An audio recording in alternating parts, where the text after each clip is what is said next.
பிஸ்மில்லாஹிர் ரஹ்மானிர் ரஹீம். ஒரு அடியான் சிறு பாவங்களை செய்கின்றான். அந்த பாவங்களை அல்லாஹ் மன்னிப்பதற்கு காத்து கொண்டிருக்கின்றான்.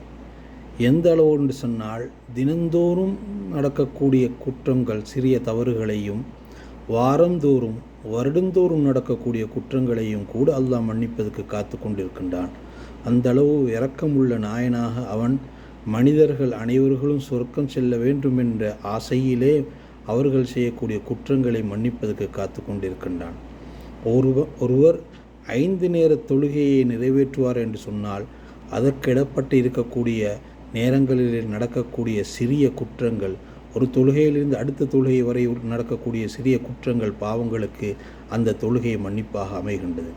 அதே போன்று ஒரு ஜும்மா தொழுகையை நிறைவேற்றுவார் என்று சொன்னால், அடுத்த ஜும்மா வரை ஒரு வார காலம் நடைபெறக்கூடிய சிறிய குற்றங்களுக்கு, சிறிய பாவங்களுக்கு அது மன்னிப்பாக அமைகின்றது. ஆஷூராவுடைய நோன்பு ஒருவர் நோட்பார் என்று சொன்னால், ஒரு வருடத்தில் செய்த சிறிய குற்றங்களுக்கு அது பாவங்களுக்கு அது குற்றப்பரிகாரமாக அமைகின்றது. அதே போன்று அரஃபாவுடைய நோன்பை நோட்பார் என்று சொன்னால், முந்திய ஒரு வருடம், அதற்கு பின்னால் அடுத்த வருடம், பிந்திய ஒரு வருடம், இப்படி 2 வருடங்களுக்கான குற்றப்பரிகாரமாக அவை அமைகின்றது.